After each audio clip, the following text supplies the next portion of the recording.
ప్రేక్షక దేవుళ్లందరికీ నమస్కారం. ఈ ప్రపంచంలో మనిషిని అత్యంత ఎక్కువగా వేధించే సమస్య ఏది అని అడిగితే దానికి సమాధానం ఒక్కటే. అది పేదరికం కాదు, అనారోగ్యం కాదు, శత్రువులు కాదు. అది కేవలం మన మనస్సు చేసే ఒక విపరీతమైన యుద్ధం. అవును, మనం మాట్లాడుకుంటున్నది అతిగా ఆలోచించడం గురించి. ఒక్క చిన్న ఆలోచన మొదలై అది పెరిగి ఒక మహావృక్షంలా మారి మీ ప్రశాంతతను పూర్తిగా మింగేస్తోందా? నిద్రపోదామని కళ్ళు మూసుకోగానే గతం తాలూకు జ్ఞాపకాలు, భవిష్యత్తు తాలూకు భయాలు మిమ్మల్ని ఉక్కిరిబిక్కిరి చేస్తున్నాయా? అయితే ఈరోజు మీరు వినబోయే ఈ విషయం మీకోసమే. సాక్షాత్తు ఆ శ్రీకృష్ణ పరమాత్ముడు మనిషికి పట్టే ఈ ఆలోచనల తెగులు గురించి, దానికి గల అసలైన పరిష్కారం గురించి ఎంతో అద్భుతంగా వివరించారు. ఈ వీడియో పూర్తిగా చూసిన తర్వాత మీ మనస్సుపై మీకున్న భారం దిగిపోయినట్లుగా, ఒక కొత్త వెలుగు వచ్చినట్లుగా మీరు ఖచ్చితంగా భావిస్తారు. కానీ అంతకంటే ముందు ఒక చిన్న విన్నపం. మన సనాతన ధర్మంలోని ఇలాంటి అద్భుతమైన జీవిత రహస్యాలను, కృష్ణతత్వాన్ని ప్రతి ఒక్కరికి చేరవేయాలనేదే మా ఈ ప్రయత్నం. ఈ యజ్ఞంలో మీరు కూడా భాగస్వాములు కావాలి. మీకు గనుక ఈ వీడియో నచ్చితే మీ అభిమానాన్ని తెలియజేస్తూ మా ఈ ఆధ్యాత్మిక ప్రపంచానికి మీ మద్దతును తప్పక అందించండి. అలాగే ఇందులో చెప్పబడిన ప్రతి మాట ఒక వజ్రం లాంటిది. ఏ ఒక్క విషయాన్ని వదిలేసినా ఈ పూర్తి భావం మీకు అర్థం కాకపోవచ్చు. అందుకే దయచేసి ఎక్కడా వదిలేయకుండా చివరి వరకు శ్రద్ధగా వినండి. ఇది కేవలం ఒక కథ కాదు, మీ జీవితాన్ని మార్చే ఒక ప్రయాణం.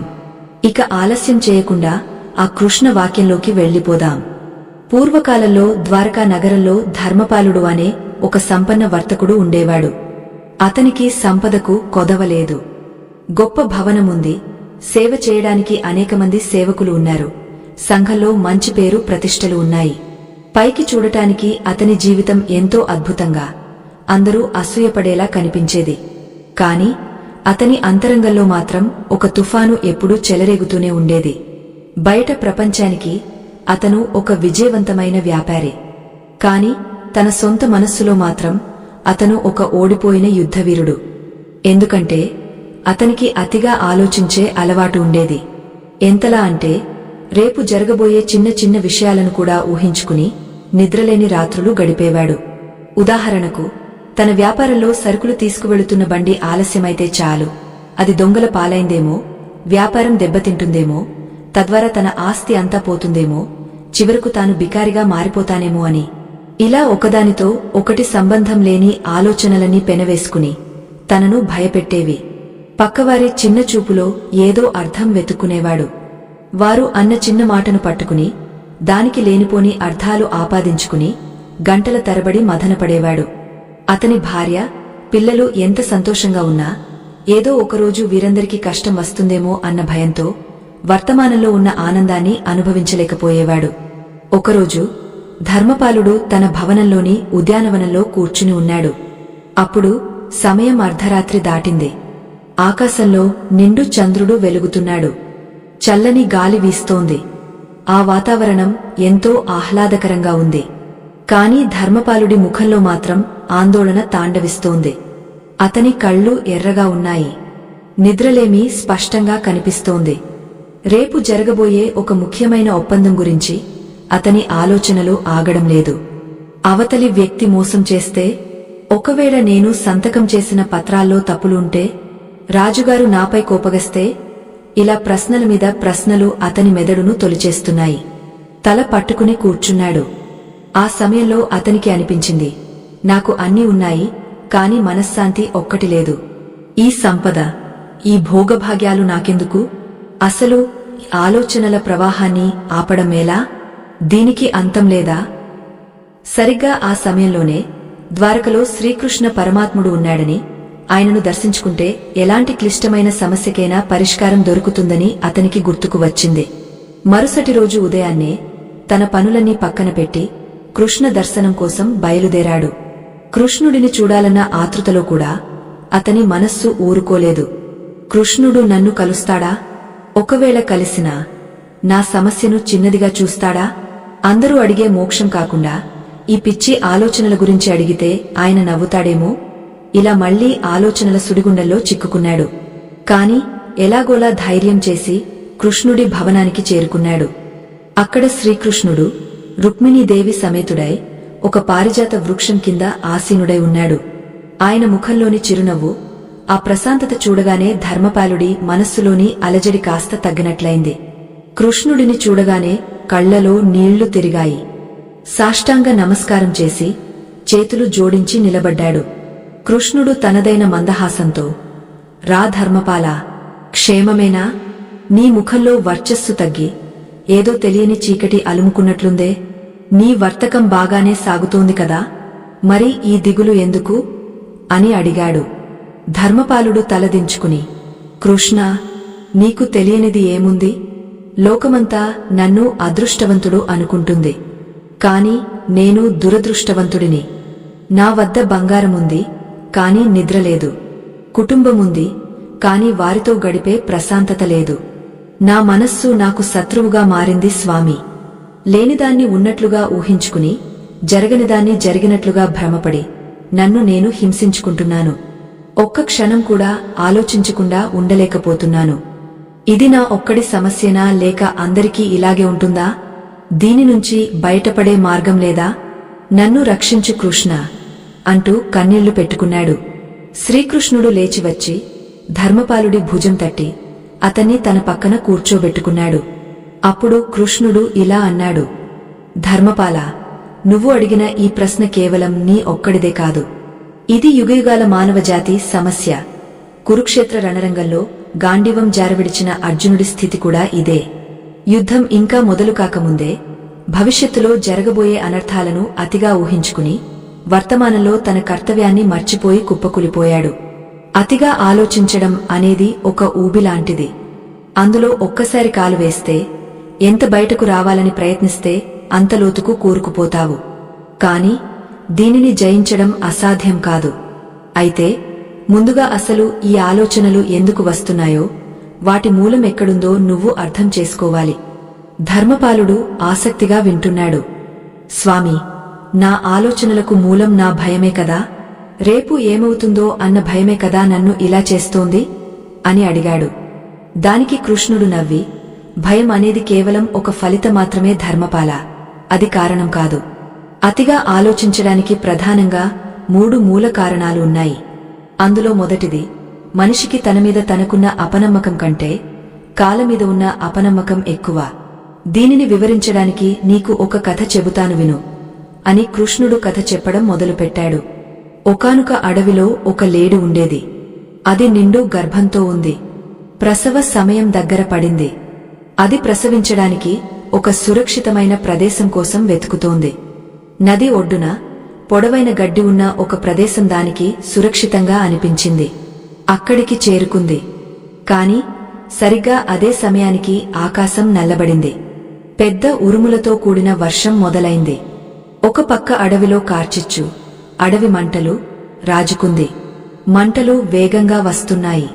పోనీ నదిలోకి వెళదామా అంటే ప్రవాహం ఉధృతంగా ఉంది. పోనీ వెనక్కి వెళదామా అంటే ఒక వేటగాడు బాణం గురిపెట్టి సిద్ధంగా ఉన్నాడు.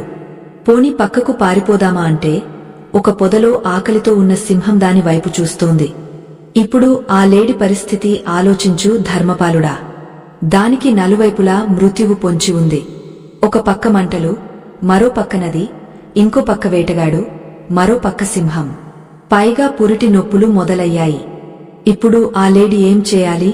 అతిగా ఆలోచించి భయపడాలా? అయ్యో, నేను చనిపోతానేమో, నా బిడ్డ పుట్టకముందే చనిపోతుందేమో అని ఏడవాలా? లేక పారిపోవడానికి ప్రయత్నించి వేటగాడి బాణానికి బలి కావాలా? ఆ పరిస్థితిలో ఏ సాధారణ జీవి అయినా భయంతో వణికిపోతుంది, లేదా ఆలోచనలతో సతమతమై గుండె ఆగ చనిపోతుంది. కాని ఆ లేడీ ఏం చేసిందో తెలుసా అని కృష్ణుడు అడిగాడు. ధర్మపాలుడు ఉత్కంఠగా, ఏం చేసింది స్వామి?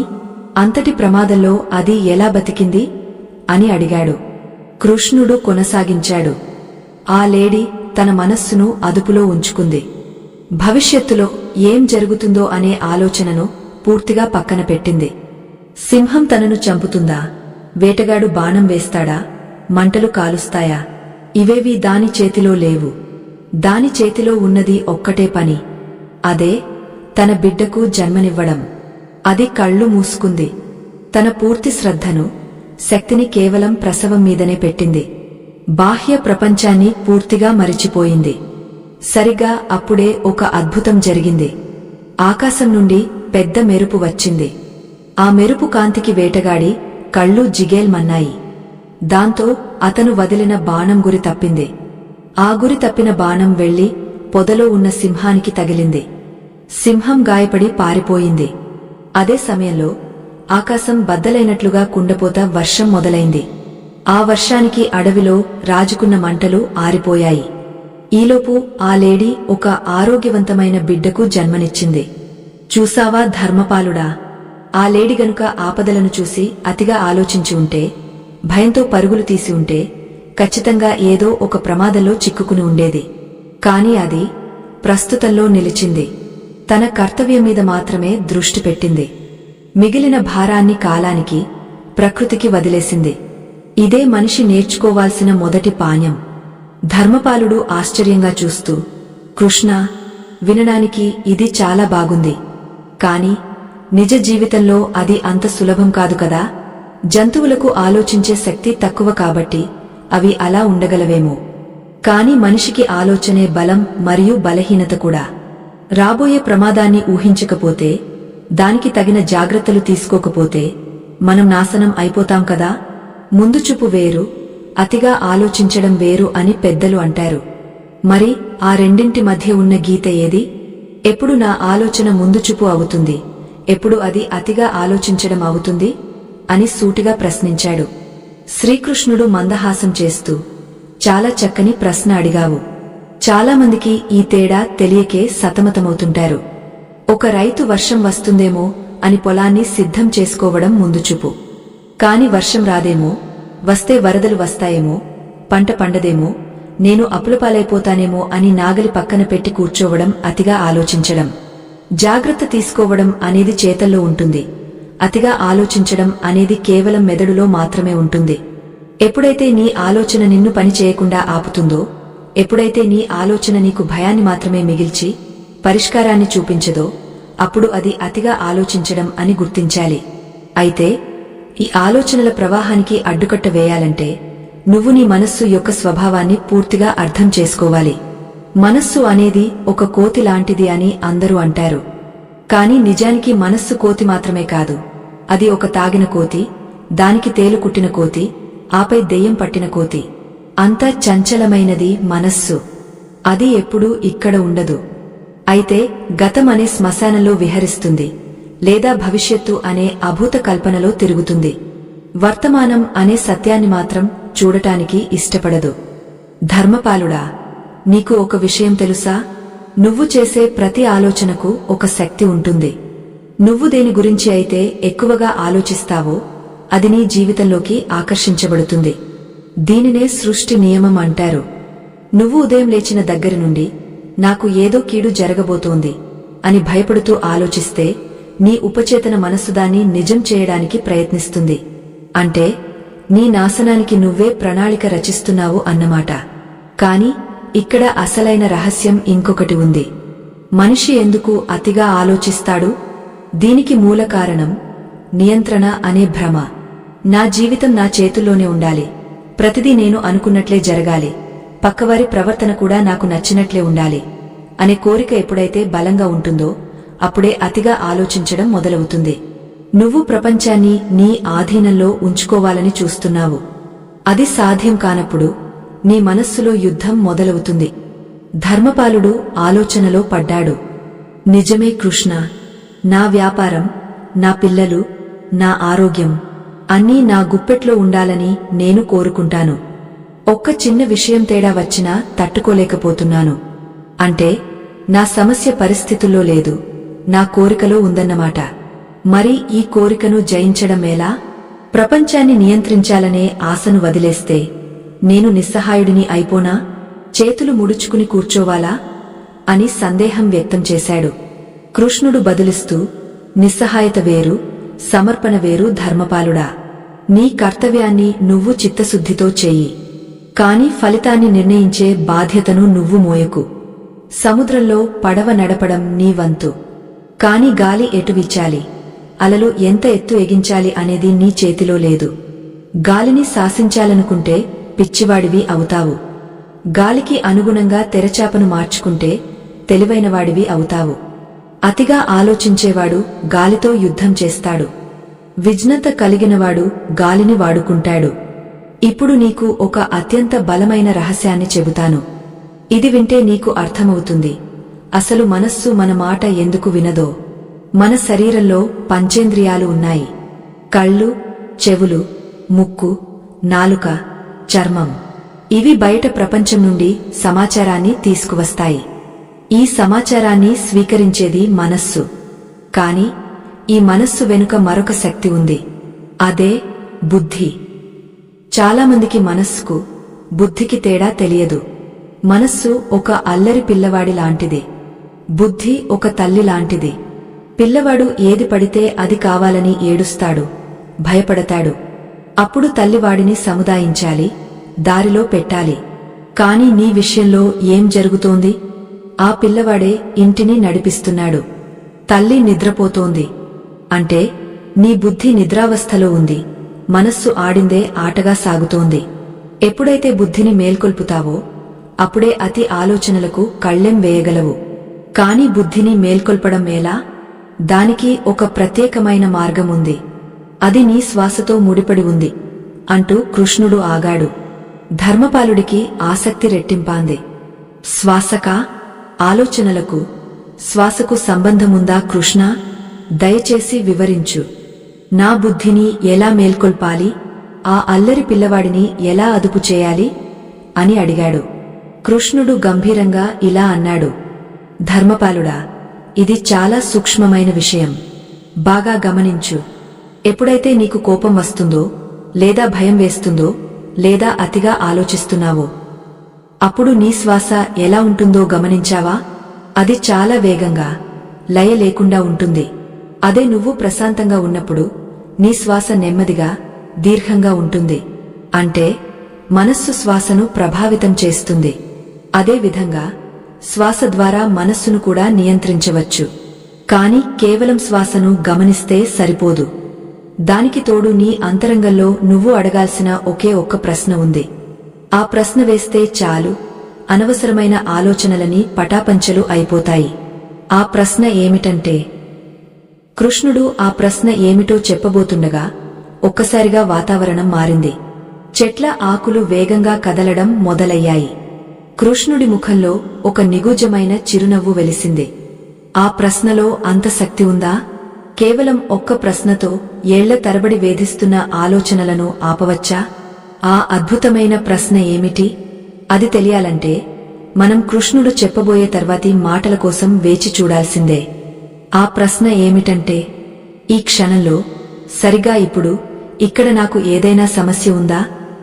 అవును ధర్మపాలా, కేవలం ఈ ఒక్క ప్రశ్న నీ జీవితాన్ని మార్చగలదు.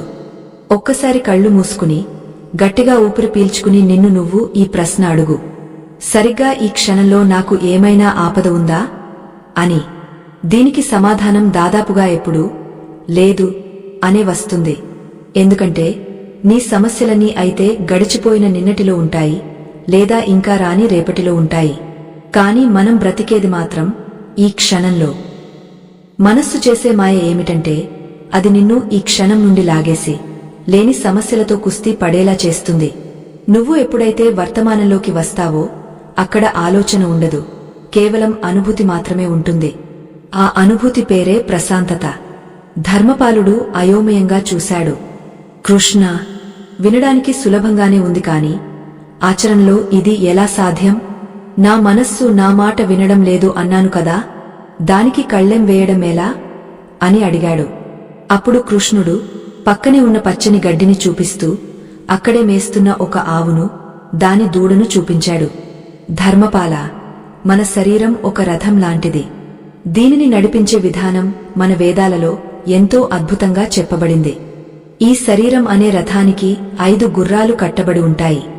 ఆ 5 గుర్రాలే మన పంచేంద్రియాలు: కళ్ళు, చెవులు, ముక్కు, నాలుక, చర్మం. ఇవి ఎప్పుడూ బయట ప్రపంచం వైపు పరుగులు తీస్తూనే ఉంటాయి. ఈ గుర్రాలను నియంత్రించే పగ్గాలే నీ మనస్సు. ఆ పగ్గాలను చేతిలో పట్టుకుని రథాన్ని నడిపే సారథి ఎవరో తెలుసా? అదే నీ బుద్ధి. ఇక వెనుక కూర్చున్న యజమాని నీ ఆత్మ. ఇక్కడ సమస్య ఎక్కడ వస్తోందంటే, ఆ గుర్రాల పగ్గాలు పట్టుకున్న మనస్సు చాలా చంచలమైనదే. అది ఎటు పడితే అటు లాగుతుంది. సారథిగా ఉన్న నీ బుద్ధి నిద్రపోతుంటే లేదా అజాగ్రత్తగా ఉంటే ఆ గుర్రాలు రథాన్ని అదుపు తప్పించి ఎక్కడో ఒక గోతిలో పడేస్తాయి. అతిగా ఆలోచించే ప్రతి వ్యక్తిలోనూ జరుగుతున్నది ఇదే. సారథి నిద్రపోతున్నాడు, పగ్గాలు జారిపోయాయి, గుర్రాలు పిచ్చిగా పరిగెడుతున్నాయి. ఇప్పుడు నువ్వు చేయవలసిన పని ఒక్కటే, ఆ సారథిని నిద్రలేపాలి. సారథిని నిద్రలేపడానికి ఉన్న ఏకైక ఆయుధం ఎరుక, అంటే గమనించడం. నీకు ఒక ఉదాహరణ చెబుతాను. ఒక దొంగ ఇంట్లోకి చొరబడి దొంగతనం చేయాలంటే ముందుగా అతను చూసేది ఇంటి యజమాని మెలకువగా ఉన్నాడా లేదా అని. యజమాని నిద్రపోతుంటే దొంగ చెలరేగపోతాడు. అదే యజమాని లైట్ వేసి కూర్చుని ఉంటే దొంగతోక ముడిచి పారిపోతాడు. ఇక్కడ దొంగ అంటే అనవసరమైన ఆలోచనలు, యజమాని అంటే నీ ఎరుక. ఎప్పుడైతే ఒక అనవసరమైన భయంకరమైన ఆలోచన వస్తోందో దానితో యుద్ధం చేయకు, కేవలం దానిని గమనించు. ఓహో, నా మనస్సు మళ్లీ భయపెట్టే కథలు అల్లడం మొదలుపెట్టింది అని సాక్షిలా చూడు. ఎప్పుడైతే నువ్వు ఆలోచనను గమనించడం మొదలు పెడతావో అది తన బలాన్ని కోల్పోతుంది. ధర్మపాలుడు కాస్త తేరుకున్నట్లు కనిపించాడు కాని అతని ముఖంలో సందేహం ఇంకా పూర్తిగా పోలేదు. కృష్ణ, నువ్వు చెప్పింది నిజమే, కాని కొన్నిసార్లు పరిస్థితులు నిజంగానే భయపెట్టేలా ఉంటాయి కదా. ఉదాహరణకు, నిన్న నా వ్యాపారంలో ఒక పెద్ద నష్టం వచ్చింది. అది నా ఊహ కాదు, అది నిజం. ఆ నష్టం గురించి ఆలోచించకుండా ఎలా ఉండగలను? అది నా బాధ్యత కదా అని నిలదీశాడు. శ్రీకృష్ణుడు చిరునవ్వు నవ్వి, బాధ వేరు, దుంహకం వేరు ధర్మపాల. ఈ రెండింటికీ చాలా తేడా ఉంది. కాలికి ముళ్ళు గుచ్చుకుంటే నొప్పి కలగడం సహజం, అది శారీరక ధర్మం. కాని అయ్యో నాకే ముళ్ళు ఎందుకు గుచ్చుకుంది, ఈ దారిలో ఎవరు ముళ్ళు తీయలేదు, నాకు ఎప్పుడూ ఇలాగే జరుగుతుంది, ఇక నేను నడవలేనేమో అని గంటల తరబడి ఏడవడం అనేది నువ్వు సృష్టించుకున్న దుంహకం. దీనిని అర్థం చేసుకోవడానికి నీకు ఒక చిన్న కథ చెబుతాను. చాలా శ్రద్ధగా విను. ఇది నీ ఆలోచనా విధానాన్ని సమూలంగా మార్చేస్తుంది. అనగనగా ఒక ఊరిలో ఒక యువకుడు ఉండేవాడు. అతనికి పడవ ప్రయాణం అంటే చాలా ఇష్టం. ఒకరోజు ఉదయాన్నే తన చిన్న పడవను తీసుకుని నదిలోకి వెళ్లాడు. నది మధ్యలోకి వెళ్లాక ప్రశాంతంగా పడవలో పడుకుని కళ్ళు మూసుకుని ధ్యానం చేసుకుంటున్నాడు. నది నిశ్శబ్దంగా ఉంది. చల్లని గాలి వీస్తోంది. అతని మనస్సు చాలా కుదుటపడింది. అంతా బాగుంది అనుకుంటున్న సమయంలో హఠాత్తుగా ఏదో బలంగా వచ్చి అతని పడవను జీకొట్టింది. పడవ ఒక్కసారిగా ఊగపోయింది. అతని ధ్యానం చెదిరిపోయింది. ప్రశాంతత ముక్కలైంది. వెంటనే అతనికి విపరీతమైన కోపం వచ్చింది. కళ్ళు తెరవకముందే అతని మెదడులో ఆలోచనల ప్రవాహం మొదలైంది. ఎవడు వాడు? కళ్ళు కనిపించడం లేదా? అంత విశాలమైన నదిలో నా పడవనే గుద్దాలా? ఖచ్చితంగా వాడు తాగ ఉండి ఉంటాడు, లేదా నా మీద కోపంతో కావాలనే చేసి ఉంటాడు. వాడిని ఈరోజు వదిలిపెట్టకూడదు, గట్టిగా బుద్ధి చెప్పాలి అనుకుంటూ కోపంతో ఊగపోతూ తిట్టడానికి సిద్ధమై కళ్ళు తెరిచాడు. కాని అతను కళ్ళు తెరిచి చూసేసరికి అక్కడ ఏం కనిపించిందో తెలుసా? అతని పడవను జీకొట్టింది ఒక మనిషి నడుపుతున్న పడవ కాదు. అది ఒక ఖాళీ పడవ. ప్రవాహ వడికి కొట్టుకుంటూ వచ్చి దానంతటా అదే అతని పడవను తగిలింది. అందులో ఎవరూ లేరు. ఎప్పుడైతే ఆ పడవ ఖాళీగా ఉందని చూశాడో క్షణాల్లో అతని కోపం మాయమైపోయింది. ఇందాకటి వరకు తిట్టాలనుకున్న నోరు మూతపడింది. ఎందుకంటే అక్కడ కోప్పడటానికి మనిషి లేడు. తిట్టడానికి ఒక వ్యక్తి లేనప్పుడు కోపానికి అర్థం లేదు కదా. దాంతో అతను నవ్వి ఊరుకున్నాడు. తన పడవను సరిచేసుకుని మళ్లీ ప్రశాంతంగా కూర్చున్నాడు. ఈ కథ చెప్పి కృష్ణుడు ధర్మపాలుడి కళ్లలోకి లోతుగా చూశాడు. ధర్మపాల, నీ జీవితంలో వచ్చే సమస్యలు కూడా ఆ ఖాళీ పడవ లాంటివే. ఆ నష్టం, ఆ కష్టం, ఆ అనారోగ్యం ఇవేవి నిన్ను బాధ పెట్టాలని రావు. అవి ప్రకృతి సహజంగా కాలం ప్రవాహంలో కొట్టుకుంటూ వస్తాయి. కాని నువ్వు ఏం చేస్తున్నావు? ఆ ఖాళీ పడవలో ఒక మనిషిని ఊహించుకుంటున్నావు. విధి నన్ను పగబట్టింది, దేవుడు నాకు అన్యాయం చేశాడు, కాలం నాకు కలిసి రావడం లేదు అని లేని శత్రువును సృష్టించుకుని వాడితో యుద్ధం చేస్తున్నావు. అందుకే నీకు అంత అలసట, అంత ఆవేదన. ఆ నష్టం వచ్చింది నిజమే, అది ఒక సంఘటన మాత్రమే. ఆ సంఘటనను అలాగే స్వీకరించు. ఇప్పుడు ఏం చేయాలి అని మాత్రమే ఆలోచించు. కాని నువ్వు ఆ సంఘటనకు రంగులు పులిమి దానిని ఒక విషాదగాథలా మార్చేస్తున్నావు. అదే అతిగా ఆలోచించడం అంటే. ఖాళీ పడవను చూసి కోపడే మూర్ఖుడిలా ప్రవర్తించకు. అది కేవలం గాలికి కొట్టుకువచ్చిన ఒక చెక్క ముక్క మాత్రమే. దాన్ని పక్కకు నెట్టి నీ ప్రయాణం నువ్వు సాగించు. ధర్మపాలుడు ఆశ్చర్యపోయాడు. ఎంత గొప్ప సత్యం! సమస్యను సమస్యగా మాత్రమే చూస్తే అది చిన్నదిగానే ఉంటుంది. కాని దాన్ని నా అదృష్టంతోనూ నా తలరాతతోనూ ముడిపెట్టినప్పుడే అది భూతంలా మారుతుంది. అతని మనస్సులో ఉన్న బరువు సగం దిగిపోయినట్లు అనిపించింది. కాని మనిషి బుద్ధి అంత తేలికగా ఒప్పుకోదు కదా. మళ్లీ ఒక కొత్త సందేహం పుట్టుకొచ్చింది. కృష్ణ, నువ్వు చెప్పింది అక్షరాలా నిజం. ప్రకృతి నుండి వచ్చే సమస్యలను, విధి వల్ల వచ్చే కష్టాలను ఖాళీ పడవల్లా భావించి వదిలేయగలను. ఎందుకంటే వాటి వెనుక ఎవరి కుట్ర ఉండదు. కాని నా జీవితంలో అసలు సమస్య అది కాదు స్వామి. నా సమస్య మనుషులు. నా సొంత బంధువులు, నా వ్యాపార పోటీదారులు నన్ను చూసి అసూయపడేవారు. వీరందరూ ఖాళీ పడవలు కాదు కదా, వారు నిండుగా ద్వేషంతో ఉన్న పడవలు. వారు కావాలనే నన్ను ఇబ్బంది పెడుతున్నారు. నా గురించి చెడుగా మాట్లాడుతున్నారు. వారు అన్న మాటలు నా చెవిలో తుటాల్లా పేలుతున్నాయి. పగలు రాత్రి తేడా లేకుండా వారు అన్న మాటలే నా మెదడులో తిరుగుతున్నాయి. వాడు నన్ను ఎందుకు అలా అన్నాడు, వీడు నాకు ఎందుకు ద్రోహం చేశాడు అనే ఆలోచనలతో నా తల పగిలిపోతోంది. వారు చేసిన తప్పుకు శిక్ష నేను అనుభవిస్తున్నాను. మరి ఇలాంటి మనుషుల వల్ల వచ్చే ఆలోచనలను ఎలా ఆపాలి? వారిని కూడా ఖాళీ పడవల్లా ఎలా చూడగలను అని ఆవేదనగా అడిగాడు. ధర్మపాలుడి మాటల్లోని బాధను కృష్ణుడు అర్థం చేసుకున్నాడు. ఇది చాలామందిని పట్టిపీడించే సమస్య. ప్రకృతి వైపరీత్యాలను తట్టుకోగల మనిషి సాటి మనిషి అన్న ఒక్క మాటను తట్టుకోలేడు. కృష్ణుడు ఒక గంభీరమైన స్వరంతో ఇలా అన్నాడు. నిజమే ధర్మపాలా, విషం తాగితే చనిపోతామని అందరికీ తెలుసు. అందుకే దానికి దూరంగా ఉంటారు. కాని కనిపించని విషం ఒకటి ఉంది. అది మనం రోజుకొకసారైనా తాగుతుంటాం. అదే ఇతరుల అభిప్రాయాలు. ఎవరో ఏదో అన్నారని నీ విలువ తగ్గపోతుందా? వారు నిన్ను విమర్శించగానే నువ్వు నిజంగానే దోషివి అయిపోతావా? మనుషుల వల్ల వచ్చే అతి ఆలోచనను జయించడానికి ఒక బ్రహ్మాస్త్రం ఉంది. అది తెలిస్తే లోకంలో ఎవరు నిన్ను ఏమన్నా సరే నువ్వు చిరునవ్వుతో స్వీకరించగలవు. ఆ రహస్యం ఏమిటో తెలుసా? పూర్వం ఒక రాజుగారు తన ఆస్థానంలో ఒక విచిత్రమైన పోటీ పెట్టారు. ఎవరైతే ప్రజలందరినీ మెప్పించగలరో వారికి తన రాజ్యంలో సగం ఇస్తానని ప్రకటించారు. అప్పుడు ఏం జరిగిందో వింటే నీ సమస్యకు శాశ్వత పరిష్కారం దొరుకుతుంది. కృష్ణుడు ఆ కథ చెప్పడానికి సిద్ధమయ్యాడు. అయితే ఆ కథలో ఒక ఊహించని మలుపు ఉంది.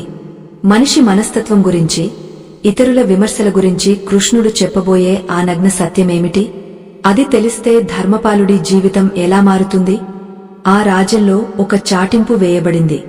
రాజభవనం నుండి ప్రధాన వీధి గుండా నడిచి వెళుతూ అక్కడున్న ప్రజలందరినీ ఎవరైతే మెప్పించగలరో, ఎవరి నడకనైతే, ఎవరి ప్రవర్తననైతే ఒక్కరు కూడా విమర్శించకుండా ఉంటారో వారికి అర్ధరాజ్యం ఇస్తానని రాజు ప్రకటించాడు.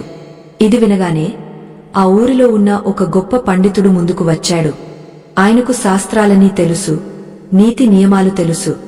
అందరినీ మెప్పించడం తన వంటి జానికి చాలా సులభం అనుకున్నాడు. మంచి పట్టు వస్త్రాలు ధరించి, మెడలో రుద్రాక్ష మాలలు వేసుకుని, చేతిలో జపమాల పట్టుకుని దైవనామ స్మరణ చేస్తూ చాలా భక్తిగా నెమ్మదిగా నడవడం మొదలుపెట్టాడు. ఆయన అలా నడుచుకుంటూ వెళుతుంటే మొదట్లో కొందరు నమస్కరించారు. కాని కాస్త దూరం వెళ్ళాక నలుగురు వ్యక్తులు గుమిగుడి ఇలా అనుకోవడం ఆయన చెవిన పడింది. చూసారా, ఇతని వేషం, లోపల అంతా మోసం, పైకి మాత్రం పెద్ద భక్తుడిలా నటిస్తున్నాడు. నిజమైన భక్తి ఉంటే గుడిలో కూర్చోవాలి కాని ఇలా అర్ధరాజ్యం కోసం వీధుల వెంట ఎందుకు తిరుగుతాడు? ఇదంతా దొంగ వేషం అని హేళన చేశారు. ఆ మాటలు వినగానే పండితుడి మనస్సు చివుక్కుమంది. ఓహో, భక్తిగా వెళితే నటిస్తున్నాను అనుకుంటున్నారా? సరే, అయితే నా పాండిత్యాన్ని చూపిస్తాను అనుకున్నాడు. వెంటనే తన నడక మార్చాడు. గంభీరంగా తలపైకి ఎత్తి రాజసంగా నడవడం మొదలుపెట్టాడు. అది చూసిన మరికొందరు, చూడండి వీడి అహంకారం, చదువుకున్నాడనే గర్వం తలకెక్కింది, మనిషిని మనిషిలా చూడటం లేదు, ఇలాంటి వాడికి రాజ్యం వస్తే మన బ్రతుకులు అంతే అని విమర్శించారు. పండితుడు ఆగపోయాడు. గర్వమని తిడుతున్నారు కదా అని అందరినీ పలకరిస్తూ, నవ్వుతూ, చేతులు జోడిస్తూ వినయంగా నడవడం మొదలుపెట్టాడు. అది చూసిన ఇంకొందరు, వీడికి ఆత్మగౌరవం లేదు, అర్ధరాజ్యం కోసం అందరి కాళ్లు పట్టుకునేలా ఉన్నాడు, ఇంత పెరికివాడు రాజు ఎలా అవుతాడు అని ఈసడించుకున్నారు. చివరికి ఆ పండితుడు ఏం చేయాలో తెలియక తల పట్టుకుని కూలబడిపోయాడు. అప్పుడు రాజు వచ్చి ఇలా అన్నాడు, చూసావా పండితోత్తమా, ఈ ప్రపంచంలో అందరినీ మెప్పించడం అనేది సాక్షాత్తు ఆ దేవుడి వల్ల కూడా కాదు. రాముడు అడవికి వెళితే తండ్రి మాట జవదాటనివాడు అని కొందరు పొగడారు, భార్యను కష్టాల పాలు చేశాడని మరికొందరు తిట్టారు. కృష్ణుడు యుద్ధం చేయిస్తే ధర్మస్థాపన అని కొందరు అన్నారు, సొంత వాళ్లనే చంపించాడని మరికొందరు అన్నారు. లోకంలో నోరు లేనిది ఒక్క మూగజీవాలకు మాత్రమే. మనుష్యులకు నోరుంది, వాళ్లు ఏదో ఒకటి మాట్లాడుతూనే ఉంటారు. వారి మాటలను బట్టి నువ్వు నీ జీవితాన్ని మార్చుకుంటూ పోతే చివరికి నీకంటూ ఒక జీవితం మిగలదు. ఈ కథ చెప్పి కృష్ణుడు ధర్మపాలుడి వైపు చూశాడు. ధర్మపాలా, నువ్వు బాధపడుతున్నది వాళ్లు అన్న మాటలకు కాదు, ఆ మాటలకు నువ్వు ఇస్తున్న విలువకు.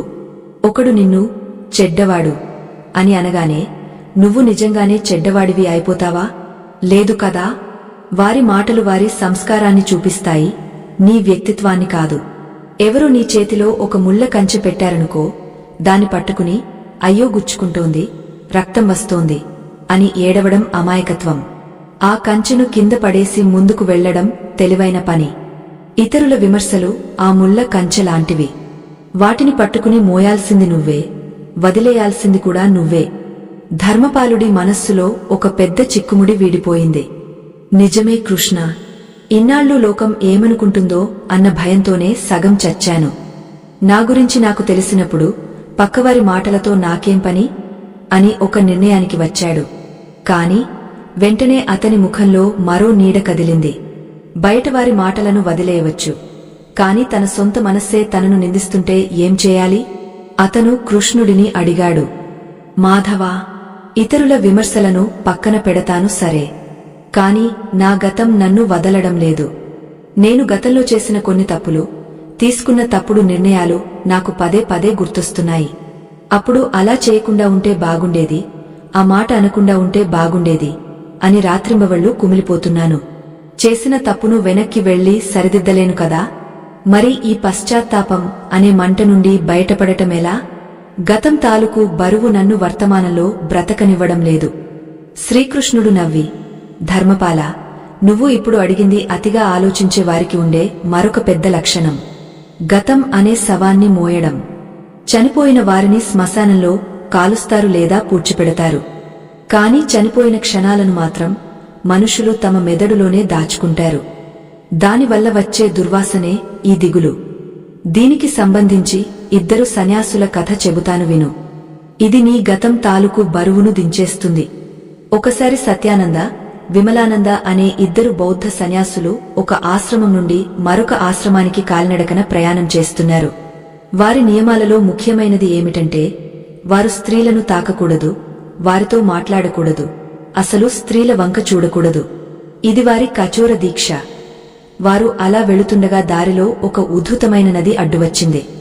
ఆ నది ఒడ్డున ఒక యువతి దీనంగా ఏడుస్తూ కూర్చుని ఉంది. ఆమెకు నది దాటాలి, కాని ప్రవాహం ఎక్కువగా ఉండటంతో భయపడుతోంది. సత్యానంద, విమలానంద అక్కడకు చేరుకున్నారు. ఆ యువతి వారిని చూసి, స్వామీ, నా తల్లికి ఆరోగ్యం బాగోలేదు, నేను అవతలి ఒడ్డుకు వెళ్ళాలి, దయచేసి నాకు సహాయం చేయండి అని వేడుకుంది. విమలానంద ఆమె వైపు కోపంగా చూసి, మేము సన్యాసులం, స్త్రీలను తాకం అని చెప్పి గబగబా నదిలోకి దిగా అవతలి వైపుకు వెళ్లిపోయాడు. కాని సత్యానంద మాత్రం ఆమె దీనస్థితిని చూసి చలించిపోయాడు. మారు మాట్లాడకుండా ఆమెను తన భుజాల మీద ఎక్కించుకుని నదిని దాటించి అవతలి ఒడ్డున క్షేమంగా దించాడు. ఆమె నమస్కరించి వెళ్లిపోయింది. సత్యానంద కూడా నది దాటి విమలానందని కలిశాడు. ఇద్దరూ మళ్లీ తమ ప్రయాణం సాగించారు. దారి పొడవునా విమలానంద మౌనంగా ఉన్నాడు కాని అతని ముఖంలో విపరీతమైన కోపం, అసహనం కనిపిస్తున్నాయి. సత్యానంద మాత్రం ఎప్పటిలాగే ప్రశాంతంగా ప్రకృతిని ఆస్వాదిస్తూ నడుస్తున్నాడు. అలా సుమారు 4 గంటలు గడిచాయి. సాయంత్రం కావస్తోంది. ఇక విమలానంద తన కోపాన్ని ఆపుకోలేకపోయాడు. ఒక్కసారిగా ఆగపోయి సత్యానంద వైపు వేలు చూపిస్తూ గట్టిగా అరిచాడు. నువ్వు చేసింది ఎంత పెద్ద తప్పో నీకు తెలుసా? మనం సన్యాసులం. స్త్రీని తాకకూడదు అనే నియమాన్ని నువ్వు ఉల్లంఘించావు. పైగా ఆమెను నీ భుజాల మీద ఎక్కించుకుని మోసావు. నీ పవిత్రత పోయింది. నువ్వు గురువుగారికి ఏం సమాధానం చెబుతావు? అసలు నీకు పాపం అంటుకుంటుంది అన్న భయం లేదా అని ప్రశ్నల వర్షం కురిపించాడు. అప్పుడు సత్యానంద చిరునవ్వుతో విమలానంద వైపు చూసి చాలా నెమ్మదిగా ఒక సమాధానం చెప్పాడు. ఆ సమాధానం విని విమలానంద సిగ్గుతో తలదించుకున్నాడు. ఇంతకీ సత్యానంద ఏం చెప్పాడో తెలుసా? ధర్మపాలుడు ఆతృతగా ఏం చెప్పాడు కృష్ణ అని అడిగాడు. కృష్ణుడు బదులిస్తూ సత్యానంద ఇలా అన్నాడు. మిత్రమా, నేను ఆ యువతిని నది ఒడ్డున దించి 4 గంటలు అయ్యింది. నేను ఆమెను అక్కడే వదిలేశాను. కాని నువ్వు మాత్రం ఆమెను ఇంకా నీ మనస్సులో మోస్తూనే ఉన్నావా? 4 గంటల నుండి నువ్వు ఆ బరువును మోస్తూ లోపల కుమిలిపోతున్నావా అని అడిగాడు. చూసావా ధర్మపాలా, విమలానంద శారీరకంగా ఆ యువతిని తాకలేదు, కాని మానసికంగా ఆమెను 4 గంటల పాటు మోశాడు. సత్యానంద శారీరకంగా తాకినా అవసరం తీరగానే ఆ విషయాన్ని అక్కడికక్కడే వదిలేశాడు. ఈ ఇద్దరిలో ఎవరు గొప్ప? గతం అనేది కూడా అంతే. జరిగిపోయిన సంఘటన ఆ నది ఒడ్డు లాంటిది. నువ్వు చేసిన తప్పులు, నీకు జరిగిన అవమానాలు, నువ్వు పడిన బాధలు అన్నీ అక్కడ జరిగాయి, అక్కడే ముగిసిపోయాయి. కాని నువ్వు వాటిని జ్ఞాపకాలు అనే సంచిలో వేసుకుని వర్తమానంలోకి మోసుకొస్తున్నావు. నీ భుజాల మీద ఇప్పుడు ఏ బరువు లేదు, కేవలం నీ మనస్సులో మాత్రమే బరువు ఉంది. ధర్మపాలుడు కన్నీళ్లు పెట్టుకున్నాడు. ఎంత సత్యం స్వామి! నేను 10 ఏళ్ల క్రితం జరిగిన విషయాలను కూడా ఈ రోజే జరిగినట్లుగా తలుచుకుని బాధపడుతున్నాను. అంటే నేను విమలానంద లాగా ప్రవర్తిస్తున్నాను అన్నమాట. జరిగిపోయిన దాన్ని మార్చలేనప్పుడు దాని గురించి ఆలోచించడమంటే చేతిలో మండుతున్న నిప్పును పట్టుకుని అది ఆరిపోవాలని కోరుకోవడం లాంటిదే కదా. నా చేతులు కాలుతాయి తప్ప మరే ప్రయోజనం ఉండదు. కృష్ణుడు తల ఊపి, సరిగ్గా చెప్పావు. పశ్చాత్తాపం అంటే ఏడుస్తూ కూర్చోవడం కాదు, మళ్లీ ఆ తప్పు చేయకుండా జాగ్రత్తపడటం. అదే నిజమైన ప్రాయశ్చిత్తం. గతం అనేది ఒక పాఠ్యం మాత్రమే, అది శిక్ష కాకూడదు. పాఠ్యం నేర్చుకో, పేజీ తిప్పేయ్. అదే పేజీని పట్టుకుని కూర్చుంటే జీవితం అనే పుస్తకం ముందుకు సాగదు. ఈ రోజు అనే అద్భుతాన్ని నువ్వు కోల్పోతావు. గతం గతః, జరిగిపోయింది జరిగిపోయింది. దానిని అలాగే వదిలే. ధర్మపాలుడికి ఒక పెద్ద విముక్తి లభించినట్లయింది. ఇతరుల విమర్శలు, గతం తాలూకు బాధలు రెండూ తన ఆలోచనల సృష్టి మాత్రమే అని అర్థమైంది. కాని మనిషి మనస్సు అంత త్వరగా ఓటమి ఒప్పుకోదు. గతంతో పోరాటం ముగిసింది, ఇతరులతో పోరాటం ముగిసింది. ఇప్పుడు మనస్సు తన ఆఖరి అస్త్రాన్ని, అత్యంత శక్తివంతమైన అస్త్రాన్ని ప్రయోగించడానికి సిద్ధమైంది. అదే భవిష్యత్తుపై భయం. కాని ఈసారి అది మామూలు భయం కాదు, అది ప్రేమ ముసుగులో వచ్చే భయం. ధర్మపాలుడు సంశయంగా అడిగాడు. కృష్ణ, గతాన్ని వదిలేశాను, జనాన్ని వదిలేశాను. కాని నాకు ఒక భయం ఇంకా మిగిలే ఉంది. అది నా కుటుంబం గురించి. నా భార్య, నా పిల్లలు, నా సంపద, ఇవన్నీ నాకు చాలా ఇష్టం. అవి నాకు దూరమైపోతాయేమో, నా కళ్ల ముందే నా వాళ్లకు ఏదైనా కీడు జరుగుతుందేమో అని తలచుకుంటేనే గుండె ఆగపోయినంత పని అవుతోంది. దీనిని ప్రేమ అంటారు కదా. మరి ప్రేమలో భయం ఉండటం సహజం కదా. ఈ భయాన్ని పోగొట్టుకుంటే నేను రాయిలా మారిపోనా? నా వాళ్ల మీద నాకు శ్రద్ధ తగ్గపోదా? అప్పుడు కృష్ణుడి ముఖం గంభీరంగా మారింది. ఆయన కళ్లలో ఒక తీక్షణమైన మెరుపు కనిపించింది.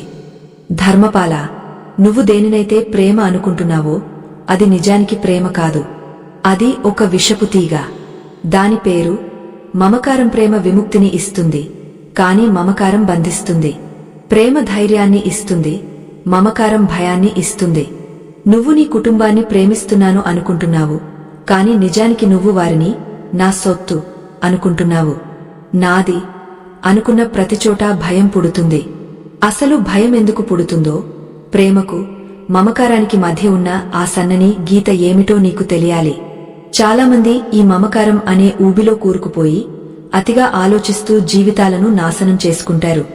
ఈ బంధనాన్ని తెంచడానికి ఒకే ఒక మార్గం ఉంది. ఆ మార్గం ఒక చిన్న మట్టి కుండలో దాగ ఉంది. అవును, ఒక పగిలిన మట్టికుండ నీకు జీవితంలో అత్యంత విలువైన పాఠాన్ని నేర్పుతుంది. ధర్మపాలుడు ఆశ్చర్యపోయాడు. మట్టికుండ? అదెలా సాధ్యం స్వామీ? నా భార్యాబిడ్డల మీద ఉన్న ప్రేమను ఒక మట్టికుండ ఎలా మారుస్తుంది? అది తెలియాలంటే నువ్వు నాతో పాటు శ్మశానానికి రావాలి అన్నాడు కృష్ణుడు. శ్మశానమా? జీవిత సత్యం తెలుసుకోవడానికి శ్మశానానికి వెళ్లాలా? అక్కడ కృష్ణుడు ధర్మపాలుడికి ఏం చూపించబోతున్నాడు? మట్టికుండలో దాగ ఉన్న ఆ రహస్యమేమిటి? అది తెలిస్తే మృత్యు భయం కూడా మాయమైపోతుందా? అది ఊరి పొలిమేరలో ఉన్న శ్మశాన వాటిక. అమావాస్య చీకటి కమ్ముకుని ఉంది. ఎక్కడో దూరంగా నక్కల కూతలు వినిపిస్తున్నాయి. గాలి కూడా అక్కడ భయంతో వీస్తున్నట్లుగా అనిపిస్తోంది. అక్కడెక్కడ కాలుతున్న చితి మంటలు తప్ప మరే వెలుతురు లేదు. ధర్మపాలుడి గుండె వేగంగా కొట్టుకుంటోంది. జీవితంలో ఎప్పుడు ఇటువైపు రాని అతను ఈరోజు సాక్షాత్తు కృష్ణుడి వెంట ఇక్కడికి వచ్చాడు. కృష్ణ, మనం ఇక్కడికి ఎందుకు వచ్చాం? నాకు చాలా భయంగా ఉంది. నా కుటుంబం గురించి అడిగితే ఇక్కడికి తీసుకువచ్చావేంటి అని వణుకుతున్న స్వరంతో అడిగాడు.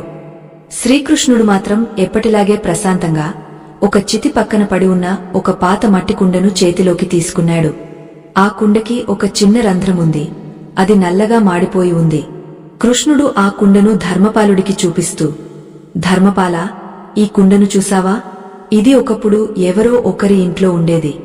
దీనిని వారు ఎంతో జాగ్రత్తగా చూసుకునేవారు. ఇందులో నీళ్లు పోసుకుని తాగేవారు. బహుశా దీనికి రంగులు వేసి అలంకరించి ఉంటారు.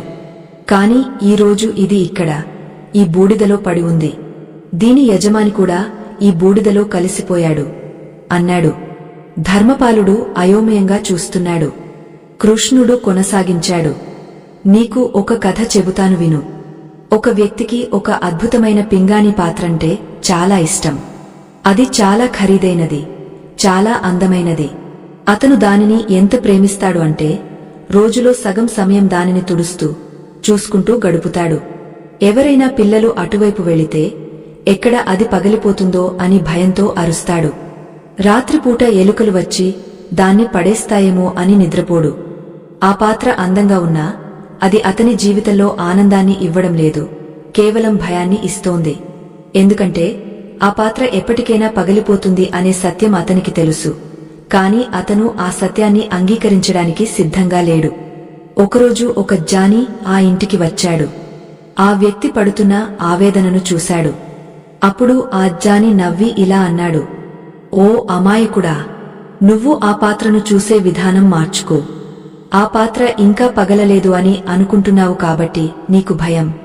కాని ఒక్కసారి కళ్ళు మూసుకుని ఆ పాత్ర ఇప్పటికే పగిలిపోయింది అని భావించు. అవును, అది మట్టి నుండి వచ్చింది. తిరిగి మట్టిలో కలవడమే దాని ధర్మం. అది పగిలిపోవడం ఖాయం. అది పగిలిపోయిన రోజు నువ్వు ఎలాగూ బాధపడతావు. కాబట్టి ఆ పాత్ర ఉన్నన్ని రోజులు దాన్ని ఆస్వాదించు. అది పగిలిపోయిన రోజు అది దాని గమ్యాన్ని చేరింది అని అనుకో. ఆ మాట విన్న వ్యక్తికి జ్ఞానోదయం అయ్యింది. అప్పటినుండి అతను ఆ పాత్రను ఇంకా ఎక్కువ జాగ్రత్తగా చూసుకున్నాడు. కాని భయం లేకుండా చూసుకున్నాడు. కృష్ణుడు ధర్మపాలుడి కళ్లలోకి చూస్తూ, ధర్మపాల, నీ భార్య, నీ పిల్లలు, నీ సంపద అన్నీ ఈ మట్టికుండ లాంటివే, ఈ పింగాణీ పాత్ర లాంటివే. అవి నీకు ఇవ్వబడిన బహుమతులు మాత్రమే. అవి నీ సొత్తు కాదు. నువ్వు కేవలం ఒక కాపలాదారుడివి మాత్రమే. ఆ కుండ ఎప్పటికైనా పగిలిపోతుంది, ఆ శరీరం ఎప్పటికైనా రాలిపోతుంది. ఇది ప్రకృతి నియమం. ఎప్పుడైతే నువ్వు నా వాళ్ళు శాశ్వతంగా నాతోనే ఉండాలి అని కోరుకుంటావో అప్పుడు నువ్వు ప్రకృతికి విరుద్ధంగా కోరుకుంటున్నావు. అందుకే నీకు అంత భయం. ప్రేమ అంటే స్వేచ్ఛను ఇవ్వడం, మమకారం అంటే పట్టి ఉంచడం. నువ్వు పువ్వును ప్రేమిస్తే దాన్ని చెట్టుకే ఉంచి ఆనందిస్తావు. అదే నీకు మమకారముంటే ఆ పువ్వును తెంపి నీ జేబులో పెట్టుకుంటావు. కాసేపటికి అది వాడిపోతుంది. నీ కుటుంబం విషయంలో కూడా నువ్వు అదే చేస్తున్నావు. రేపు వారికి ఏమవుతుందో అని భయపడటం వల్ల ఈరోజు వారితో గడపాల్సిన ఆనందాన్ని కోల్పోతున్నావు. నీ భార్యాబిడ్డలు నీకు చెందినవారు కాదు, వారు నీ ద్వారా ఈ ప్రపంచంలోకి వచ్చిన జీవాత్మలు. వారి కర్మ వారిది, వారి ప్రయాణం వారిది. నీ బాధ్యత వారిని ప్రేమించడం, రక్షించడం మాత్రమే. వారి విధిని మార్చే శక్తి నీకు లేదు. ఈ మాటలు ధర్మపాలుడి గుండెలోతుల్లోకి వెళ్లాయి. శ్మశానంలో ఉన్న ఆ నిశ్శబ్దం, కాలిపోతున్న చితి మంటలు అతనికి జీవితం ఎంత అశాశ్వతమో కళ్లకు కట్టినట్లు చూపించాయి. అవును కృష్ణ, రేపు అనేది ఎవరి చేతిలోనూ లేదు. ఉన్నది ఈ క్షణం మాత్రమే. నా వాళ్ళు ఈరోజు నాతో ఉన్నారు, అది చాలు. రేపు ఏం జరుగుతుందో దానికి నేను ఎందుకు భయపడాలి? ఆ భయం వల్ల రేపటి చావు ఆగపోదు కదా. కాని ఈరోజు బ్రతుకు మాత్రం చచ్చిపోతోంది అని తనలో తాను అనుకున్నాడు. అతని మనస్సులో ఉన్న ఒక పెద్ద బండరాయి కరిగిపోయినట్లు అనిపించింది. అప్పుడు కృష్ణుడు ఇలా అన్నాడు, చూసావా ధర్మపాలా, మృత్యువు అంటే భయం కాదు, అది ఒక సత్యం. ఈ సత్యాన్ని అంగీకరించిన వాడికి జీవితంలో దేనికి భయం ఉండదు. నువ్వు నీ కుటుంబాన్ని అతిథులుగా భావించు. నీ ఇంటికి వచ్చిన అతిథిని ఎంత మర్యాదగా చూసుకుంటావో, ఎంత ప్రేమగా చూసుకుంటావో అలా చూసుకో. వారు ఎప్పుడు వెళ్లిపోతారో నీకు తెలియదు. కాబట్టి ఉన్నంత కాలం ప్రతి క్షణాన్ని వేడుకగా మార్చుకో. కోపాలకు, పంతాలకు చోటివ్వకు. అప్పుడు నీకు అతిగా ఆలోచించే సమయముండదు, కేవలం ప్రేమించే సమయం మాత్రమే ఉంటుంది. ధర్మపాలుడు కృష్ణుడి పాదాలమీద పడ్డాడు. మాధవా, నా కళ్ళు తెరిపించావు. గతం లేదు, భవిష్యత్తు లేదు, ఉన్నది ఈ క్షణమే అని. నా వాళ్లమీద ఉన్నది మమకారం కాదు, బాధ్యత అని నాకు అర్థమైంది. కాని నాదొక సందేహం. ఇప్పుడు నీ సమక్షంలో ఈ శ్మశానంలో నాకు ఈ వైరాగ్యం, ఈ ప్రశాంతత కలిగింది. కాని రేపు మళ్లీ నేను నా వ్యాపారంలోకి, నా సంసారంలోకి వెళ్లగానే ఆ మాయ నన్ను కమ్మేస్తుంది కదా. పాత అలవాటు ప్రకారం నా మనస్సు మళ్లీ ఆలోచనల వైపు పరుగెడుతుంది కదా. ఈ ప్రశాంతతను శాశ్వతంగా నిలుపుకోవడం ఎలా? ఈ జ్ఞానాన్ని ఆచరణలో పెట్టడం ఎలా? కృష్ణుడు చిరునవ్వుతో ధర్మపాలుడిని లేవనెత్తాడు. అద్భుతమైన ప్రశ్న అడిగావు. జ్ఞానం రావడం వేరు, అది నిలబడటం వేరు. విన్నప్పుడు అందరికీ అంతా అర్థమైనట్లే ఉంటుంది. కాని ఇంటికి వెళ్లగానే మళ్లీ పాత కథ మొదలవుతుంది. అలా జరగకుండా ఉండాలంటే నువ్వు నీ జీవితంలో ఒక చిన్న మార్పు చేసుకోవాలి. అది నీ పనికి సంబంధించిన మార్పు. ఇప్పటి వరకు నువ్వు పనిని ఒకలా చేశావు, ఇక నుండి ఇంకోలా చేయాలి. దీనినే కర్మయోగం అంటారు. అతిగా ఆలోచించే రోగానికి పని చేయడమే అసలైన మందు. కాని ఏ పని పడితే ఆ పని చేయడం కాదు, పనిచేసే విధానంలో ఒక రహస్యముంది. ధర్మపాలుడు ఆసక్తిగా వింటున్నాడు. పనిలో రహస్యమా? నేను రోజు వ్యాపారం చేస్తాను, లెక్కలు చూస్తాను. ఇందులో కొత్తగా ఏముంది స్వామి? ఉంది ధర్మపాలా. నువ్వు పని చేస్తున్నప్పుడు నీ మనస్సు ఎక్కడ ఉంటుంది?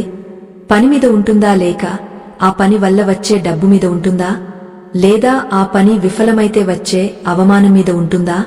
మనిషికి ఆలోచనలు ఎప్పుడు వస్తాయంటే చేతులు పనిచేస్తున్నప్పుడు మనస్సు ఖాళీగా ఉంటే వస్తాయి, లేదా మనస్సు ఫలితం మీద లగ్నమైతే వస్తాయి. నీ మనస్సును పూర్తిగా పనిలో నిమగ్నం చేయడం ఎలాగో నీకు తెలియాలి. దీనికోసం నీకు ఒక దివ్య ఔషధం లాంటి సూత్రాన్ని చెబుతాను. ఈ సూత్రం పాటిస్తే నువ్వు గంటల తరబడి పనిచేసినా అలసిపోవు. నీ మనస్సులో ఒక్క అనవసరమైన ఆలోచన కూడా రాదు. నీ ఏకాగ్రత ఎంతలా పెరుగుతుందంటే నీ చుట్టూ బాంబులు పేలినా నీకు వినిపించదు. అంతటి శక్తివంతమైన స్థితిని ఎలా పొందాలో ఇప్పుడు చెబుతాను. ఇది కేవలం మాటల ద్వారా కాదు, ఒక చిన్న అభ్యాసం ద్వారా సాధ్యమవుతుంది. రేపు ఉదయం నువ్వు నిద్రలేచిన వెంటనే చేయవలసిన పని ఒకటి ఉంది. అది చేస్తే నీ రోజు మొత్తం నీ అదుపులో ఉంటుంది. ధర్మపాలుడికి ఆతృత ఆగడం లేదు. ఇన్నాళ్లు తనను వేధించిన సమస్యకు ఇంత సులభమైన పరిష్కారాలు ఉంటాయని అతను ఊహించలేదు. గతాన్ని వదిలేశాడు, భవిష్యత్తు భయాన్ని జయించాడు, ఇతరుల విమర్శలను పక్కన పెట్టాడు. ఇప్పుడు ఆచరణలో పెట్టే అద్భుతమైన మార్గం కోసం ఎదురుచూస్తున్నాడు. కృష్ణుడు ఆఖరి అస్త్రాన్ని బయటకు తీశాడు. ధర్మపాల, నీ జీవితాన్ని, నీ ఆలోచనలను పూర్తిగా మార్చివేసే ఆ సూత్రం పేరే కృష్ణార్పణం. కాని దీనిని గుడ్డిగా అనడం కాదు. దీని వెనుక ఒక మానసిక విజ్ఞాన శాస్త్రముంది. మనం చేసే ప్రతి పనిని ఒక యజ్ఞంలా ఎలా మార్చాలి? ఫలితాన్ని ఆశించకుండా పని చేయడం ఎలా సాధ్యం? అసలు ఫలితం ఆశించకపోతే పని ఎందుకు చేయాలి? ఈ సందేహాలన్నింటికీ సమాధానం తెలిస్తే నువ్వు జీవన్ముక్తుడివి అవుతావు. నీకు ఆ రహస్యం ఇప్పుడు చెబుతాను, విను. ఇదే ఆఖరి ఘట్టం. ఈ ఒక్క విషయం తెలిస్తే అతిగా ఆలోచించడం అనే సమస్య మీ జీవితంలో మళ్లీ ఎప్పుడూ రాదు. కృష్ణుడు చెప్పబోయే ఆ అంతిమ రహస్యమేమిటి? ధర్మపాలుడు చివరికి ఎలాంటి స్థితికి చేరుకున్నాడు? శ్రీకృష్ణుడు చిరునవ్వుతో ధర్మపాలుడి వంక చూసి ఇలా అన్నాడు. ధర్మపాలా, నువ్వు అడిగిన ప్రశ్నకు సమాధానం నిష్కామ కర్మ అనే ఒక్క మాటలో ఉంది. చాలామంది దీని అర్థం తెలియక తప్పుగా భావిస్తారు. ఫలితాన్ని ఆశించకుండా పని చేయడమంటే ఫలితం రాకూడదని కోరుకోవడం కాదు, లేదా ఫలితాన్ని తిరస్కరించడం కాదు. దాని అర్థం ఫలితం గురించిన ఆందోళనను వదిలి పనిమీద మాత్రమే నీ పూర్తి ధ్యాసను ఉంచడం. దీనిని నీకు ఒక ఉదాహరణ ద్వారా వివరిస్తాను. ఒక శస్త్ర చికిత్స చేసే వైద్యుడిని ఊహించుకో. అతను ఒక క్లిష్టమైన ఆపరేషన్ చేయాల్సి ఉంది. ఆ సమయంలో అతను కత్తి పట్టుకుని, అయ్యో, ఈ రోగా బతుకుతాడా లేదా? ఒకవేళ చనిపోతే నా పేరు ఏమవుతుంది? నా ఆస్పత్రి పరువు పోతుందా? పోలీసులు కేసు పెడతారా అని ఆలోచిస్తూ ఉంటే అతని చేతులు వణుకుతాయి. అతని ఏకాగ్రత దెబ్బతింటుంది. ఫలితం గురించి అతిగా ఆలోచించడం వల్ల అతను చేయవలసిన పనిని సక్రమంగా చేయలేకపోతాడు.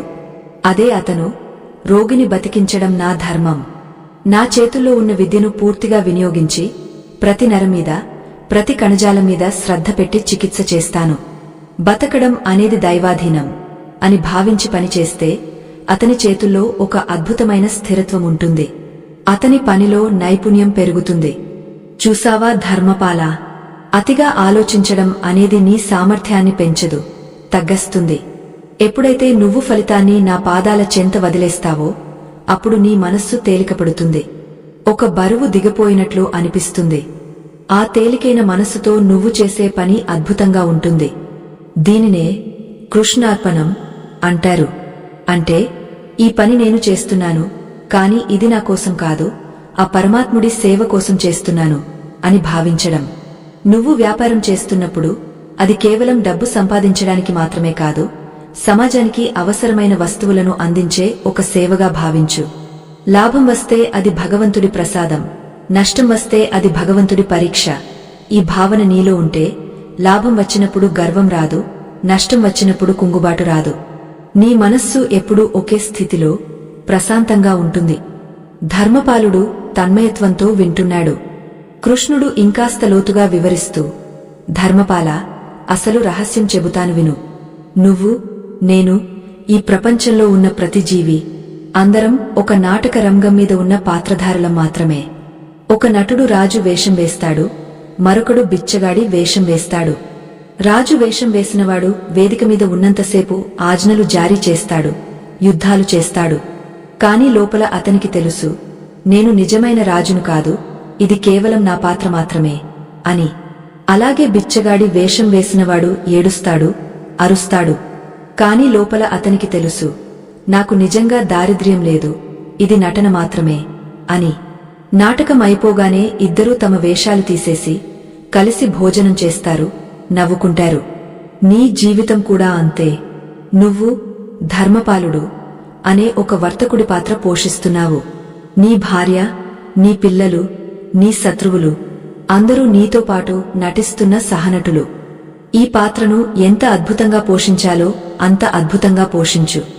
వర్తకుడిగా నీ బాధ్యతలు నెరవేర్చు, తండ్రిగా నీ ప్రేమను పంచించు. కాని ఈ పాత్రే శాశ్వతమని, ఈ నాటకమే నిజమని భ్రమపడకు. ఎప్పుడైతే ఇది ఒక నాటకం అనే ఎరుక నీకు ఉంటుందో అప్పుడు నాటకంలో జరిగే కష్టసుఖాలు నిన్ను తాకవు. ఎవరైనా నిన్ను తిడితే, ఓహో, ఇతను తన పాత్రను బాగా పోషిస్తున్నాడు, విలంగా బాగా నటిస్తున్నాడు అని నవ్వుకోగలవు. సమస్యను చూసి అతిగా ఆలోచించవు, దాని కథలో ఒక మలుపుగా మాత్రమే చూస్తావు. ఈ మాటలు ధర్మపాలుడి అజ్ఞానాన్ని పూర్తిగా పటాపంచలు చేశాయి. అతని కళ్ల ముందు ఉన్న పొరలు తొలగిపోయాయి. ఇన్నాళ్లు తనను తాను కేవలం ఒక శరీరంగా, ఒక వ్యాపారిగా, ఒక యజమానిగా మాత్రమే చూసుకున్నాడు. కాని తను ఒక ఆత్మస్వరూపుడినని, ఈ భూమి మీదకు ఒక పాత్ర పోషించడానికి వచ్చానని అర్థమయ్యాక భయం ఎక్కడి నుండి వస్తుంది? అతిగా ఆలోచించడం ఎందుకు ఉంటుంది?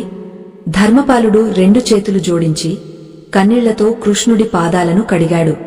కృష్ణ, జగద్గురు, ఎంత గొప్ప సత్యాన్ని ఎంత సులభంగా చెప్పావు స్వామి. నా మనస్సు ఇప్పుడు ఒక ఆకాశంలా నిర్మలంగా ఉంది. నిన్నటి వరకు నా తలమీద ఒక కొండంత భారం ఉండేది.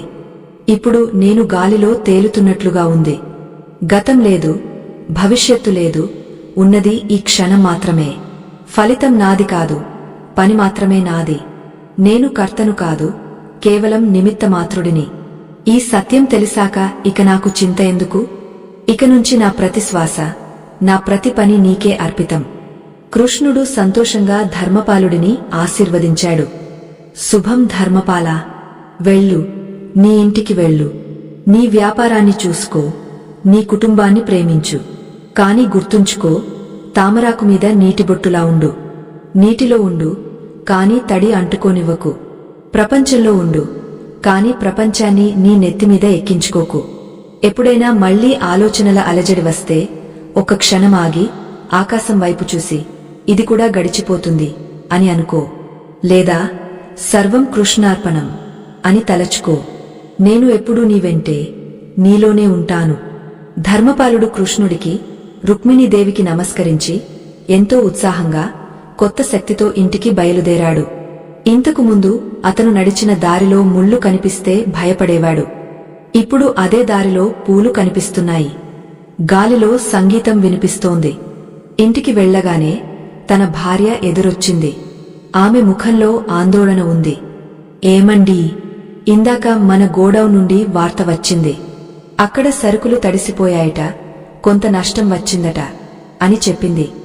సాధారణంగా అయితే ఈ మాట వినగానే ధర్మపాలుడు కుప్పకులిపోయేవాడు, తల బాదుకునేవాడు, సేవకుల మీద అరిచేవాడు, ఆ రాత్రంతా నిద్రపోయేవాడు కాదు. కాని ఈరోజు అతను చిరునవ్వు నవ్వాడు. భార్య వైపు ప్రశాంతంగా చూసి, అలాగా, సరే, జరిగిందేదో జరిగింది. ఇప్పుడు మనం చేయగలిగింది ఏముంది? మిగిలిన సరుకులను ఎలా కాపాడుకోవాలో చూద్దాం. ఈ మాత్రం దానికే కంగారు పడితే ఎలా? ప్రాణాల కంటే ఏదీ ముఖ్యం కాదు. రా, ముందు భోజనం చేద్దాం అన్నాడు. అతని భార్య ఆశ్చర్యపోయి నోరెళ్లబెట్టింది. తన భర్తలో ఇంత మార్పా, ఇంత స్థితప్రజ్ఞత ఎలా వచ్చింది అని ఆమెకు అర్థం కాలేదు. కాని ధర్మపాలుడి మనస్సులో మాత్రం కృష్ణుడి మాటలు ప్రతిధ్వనిస్తున్నాయి. ఇది ఖాళీ పడవ, దీనిని చూసి కోప్పడటం మూర్ఖత్వం. ఇది ఒక నాటకం, ఇందులో నష్టపోవడం ఒక సన్నివేశం మాత్రమే. అతను ఆ రాత్రి ఎంతో ప్రశాంతంగా చిన్నపిల్లాడిలా నిద్రపోయాడు. అతని మనస్సులో ఆలోచనల తుఫాను ఆగిపోయింది. ప్రశాంతత అనే వెన్నెల కురుస్తోంది. మిత్రులారా, విన్నారు కదా, ఇది కేవలం ధర్మపాలుడి కథ మాత్రమే కాదు, మనందరి కథ. అతిగా ఆలోచించడం అనేది మన చేతుల్లో ఉన్న అమృతపాత్రను కింద పడేసి విషాన్ని తాగడం లాంటిది. రేపు ఏం జరుగుతుందో ఎవరికీ తెలియదు. తెలియనప్పుడు దాని గురించి భయపడటం వృథా. నిన్న ఏం జరిగిందో మార్చలేము, మార్చలేనప్పుడు దాని గురించి ఏడవటం వృథా. మన చేతిలో ఉన్నది ఈ క్షణం మాత్రమే. మీరు కూడా అతిగా ఆలోచిస్తూ లేని రోగాలను కొని తెచ్చుకుంటున్నారా? చిన్న చిన్న విషయాలకే నిద్ర లేకుండా గడుపుతున్నారా? అయితే ఈ రోజుతో, ఈ క్షణంతో దానికి ముగింపు పలకండి. కృష్ణుడు చెప్పినట్లుగా మీ సమస్యలను గమనించండి, కాని వాటితో గొడవ పడకండి. మీ పనిని ప్రేమతో చేయండి, ఫలితాన్ని కాలానికి వదిలేయండి. మీ బాధ్యతలను నెరవేర్చండి, కానీ ఫలితాల భారాన్ని మోయకండి. ఎప్పుడైతే మీరు నాకేం జరిగినా అది నా మంచికే అనే నమ్మకంతో ఉంటారో అప్పుడు ఈ ప్రపంచంలో ఏ శక్తి మిమ్మల్ని ఓడించలేదు. జీవితం అనేది పరిష్కరించాల్సిన సమస్య కాదు, అనుభవించాల్సిన ఒక అద్భుతం. ఈ అద్భుతాన్ని ఆలోచనలతో కలుషితం చేసుకోకండి. ప్రశాంతంగా ఉండండి, ఆనందంగా ఉండండి. మీ మనస్సును కృష్ణుడి వేణుగానంలా మార్చుకోండి. అప్పుడు మీ జీవితం కూడా ఒక మధురమైన గీతంలా మారుతుంది. ఈ అద్భుతమైన జీవిత సత్యాన్ని ఇంత ఓపికగా విన్నందుకు మీకు నా హృదయపూర్వక ధన్యవాదాలు. శ్రీకృష్ణుడు చెప్పిన ఈ 5 రహస్యాలు మీ జీవితంలో ఒక్కటైనా మార్పు తెస్తాయని, మీకు మానసిక ప్రశాంతతను ఇస్తాయని నేను బలంగా నమ్ముతున్నాను. ఈ వీడియో గనుక మీ మనస్సును తాకినట్లయితే, మీకు నిజంగా నచ్చినట్లయితే దయచేసి ఒక చిన్న పని చేయండి. ఈ విషయాన్ని మీ ఒక్కరితోనే ఆపేయకండి. ఎంతోమంది మీ మిత్రులు, బంధువులు తెలియని ఆందోళనతో సతమతమవుతూ ఉండవచ్చు. వారికి ఈ వీడియోను పంపించి వారికి కూడా మానసిక ఊరటను కలిగించండి. అది కూడా ఒక దైవ కార్యమే. మా ఈ ఆధ్యాత్మిక ప్రయాణంలో మీరు కూడా భాగస్వాములు కావాలనుకుంటే, మన సనాతన ధర్మంలోని ఇలాంటి మరెన్నో అద్భుతమైన విషయాలు తెలుసుకోవాలనుకుంటే దయచేసి మా ఛానల్ను అనుసరించండి. అలాగే ఈ వీడియోపై మీ అభిప్రాయాన్ని జై శ్రీకృష్ణ అని రాసి కామెంట్ రూపంలో తెలియజేయండి. మీ ఒక్క కామెంట్ మాకు ఎంతో శక్తిని ఇస్తుంది. సర్వం శ్రీకృష్ణార్పణం. స్వస్తి.